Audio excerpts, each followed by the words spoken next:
The state of ufology today in the 21st century is rather complexing. The problems that we have is that we have a lot of fake news, usually through the internet, as well as media, newspapers, those sort of things.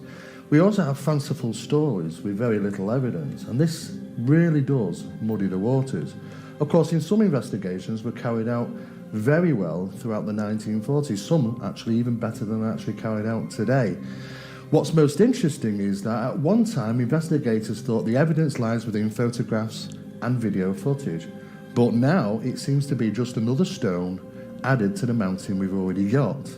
However, probably the most significant are those incidents that recorded and photographed UFOs from the 1940s onwards, long before the signs of any internet, any software, manipulation software for photographs or videos, and long before people had the idea of actually fake news and such fanciful stories.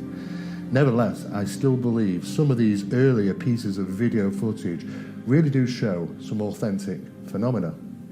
Take, for instance, the Battle of LA that took place on February 28, 1942. Yes, during the heightened part of the Second World War over Los Angeles. What's interesting is that there were a huge amount of information in regarding this particular incident. What actually unfolded that night is a little bit unknown still, because there are differing pieces of information which you go backwards and forwards as to what this object could have been. The story unfolds such as 2 balloons were actually launched from San Francisco. It is proven and tracked on radar. These were allegedly already taken down.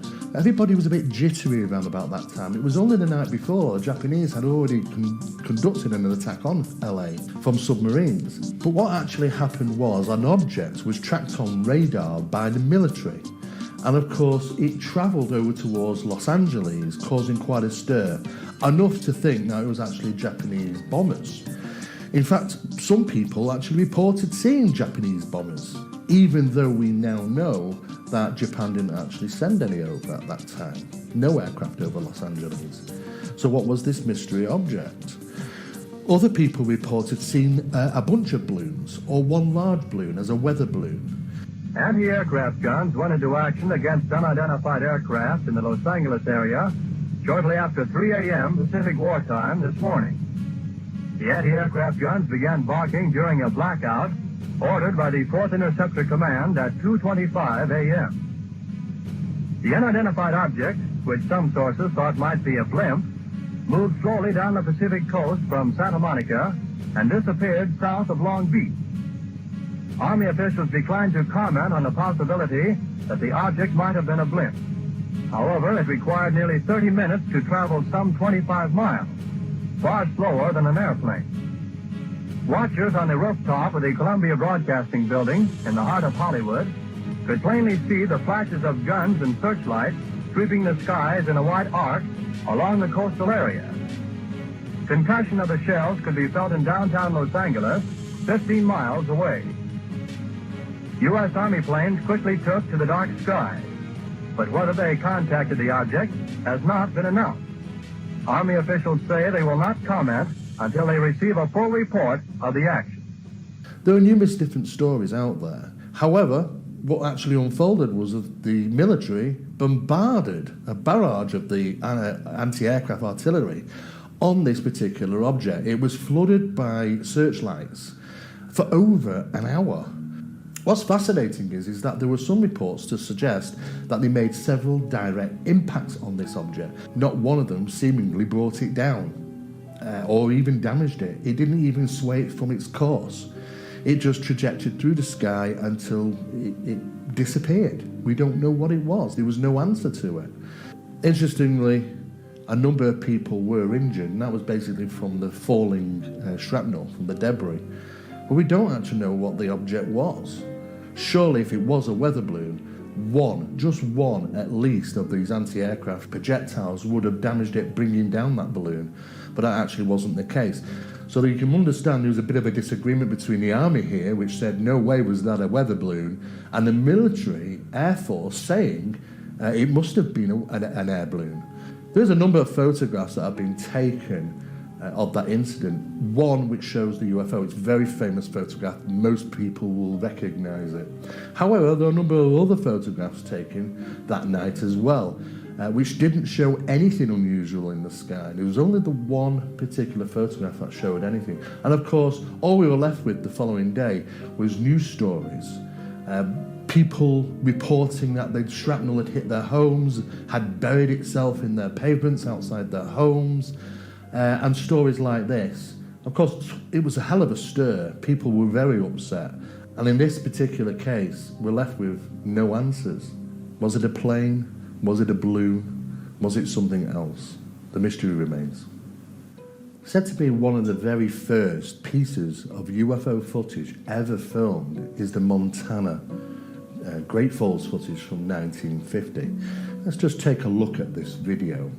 On August the 15th, 1950, in Great Falls, Montana, around about 11:25 a.m., two unusual objects were sighted and recorded. Noting that the wind was only 25 to 28 miles per hour and only reaching 37 miles per hour by 12:30 p.m., the objects were seemingly moving against the wind, which rules out the possibility of any balloons. The whole case was investigated by the United States Air Force, and they released their conclusion stating that it was the sun's reflection of two F-94 aircraft in the area. The footage was recorded by Nick Marana. He went on to describe the objects as bright and silvery, rotating while flying over the Great Falls at speed. He estimated them to be 200 to 400 miles per hour. He believed that they were roughly 50 feet wide and about 150 feet apart. This was filmed on a 16mm movie camera for about 60 seconds, and as you can see in the footage, you can clearly see these two objects in flight. What is interesting is that Nick Mariana stated that he first went out and saw these objects. They were moving across the sky. Then they actually stopped, completely stopped. At that point, he rushed off to the car to grab his camera and start filming them. Just as he pressed record on the camera, these objects were moving. And unfortunately, we didn't see them in the stationary position. But he did describe that when looking at them, he reckoned that they were actually disc-shaped. Also, what's also to take into consideration is that at that time, Nick was reforming the minor league baseball team. And this couldn't have really come at a better time, to be honest with you, because Nick went on to show his video of these objects at different events and different places, tied into publicising the minor league baseball team. So it kind of helped out for him in a way. What is interesting is that the footage has really never been explained. One thing is for sure, it doesn't seem to be two F-94 aircraft, as you can see what an F-94 aircraft is like, and these don't look nothing like them. What Nick actually said was that sometime later after filming these two objects, two F-94s did actually cross over in that location, maybe in pursuit of these objects, who knows. But unfortunately, the United States Air Force concluded on Nick's video that they were reflections off the side of the F-94 fighters as they flew over. And of course, they were flying reasonably slow if that was the case. And under analysis, under enhancement, you don't see no wings, no tails. These simply are not F-94s. Nick Mariana had this to say about the incident. As I looked up, I saw two silvery objects moving swiftly out of the northwest. They appeared to be moving directly south. The objects were very bright and about 10,000 feet in the air. They appeared to be of a bright, shiny metal, like polished silver. Both were the same size and were traveling at the same rate of speed, which was much slower than the jets which shot by shortly after I filmed the discs. Suddenly, they stopped. It was then I remembered the camera in the glove compartment of my car. I raced downstairs, yelling for my secretary, Miss Virginia Ronnie. The distance from the top of the stairway to my car is about 60 feet, and I must have made that in about 6 jumps. I asked my secretary if she saw anything, and she said yes, 2 silvery spheres. I unlocked the glove compartment of my car, took out the camera, turned the telephoto lens on the turret into position, set the camera at f/22, picked up the objects in the viewfinder, and pressed the trigger. The discs appeared to be spinning like a top and were about 50 feet across and about 50 yards apart. I could not see any exhaust, wings, or any kind of fuselage. There was no cabin, no odor, no sound, except I thought I heard a whooshing sound when I first saw them. As the film clicked through the camera, I could see the objects moving southeast behind the General Mills grain building and the black water tank directly south of the ballpark. I filmed the objects until they disappeared into the blue sky behind the water tank. But it wasn't the last time these things were going to show up. Only 2 years later in Utah, these things were seen and recorded again on 16mm film. On July 2nd, 1952, Delbert Newhouse also caught something strange on his 16mm camera, which was also to back up the incident from Montana 1950, as he seemingly not only recorded the same type of phenomena, but multiple of these objects. Let's take a look at the film. About 7 miles after we passed through Trail Mountain, Utah, my wife noticed a group of objects in the sky that she could not identify. I pulled over to the side of the road, stopped, got out, looked up, and saw the objects.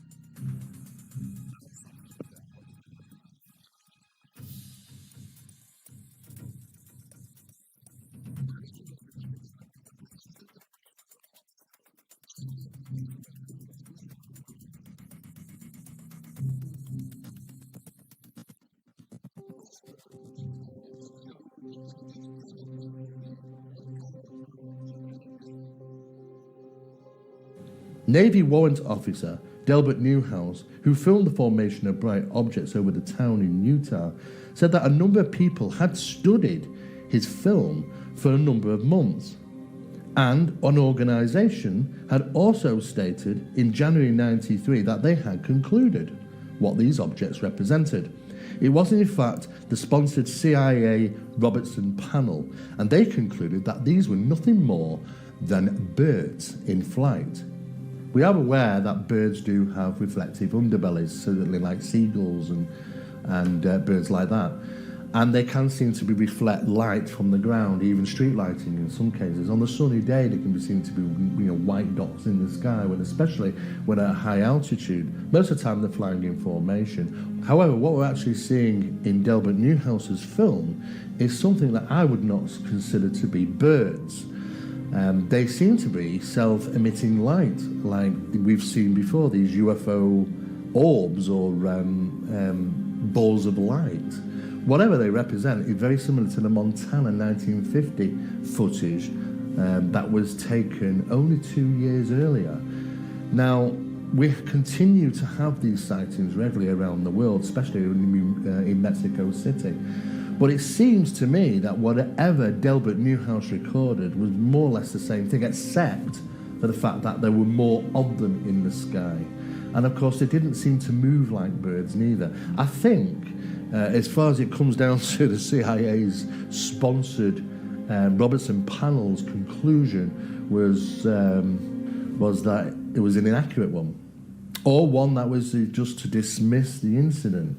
Nevertheless, though, I wasn't satisfied with that conclusion, and I'm sure a lot of other investigators out there might not be.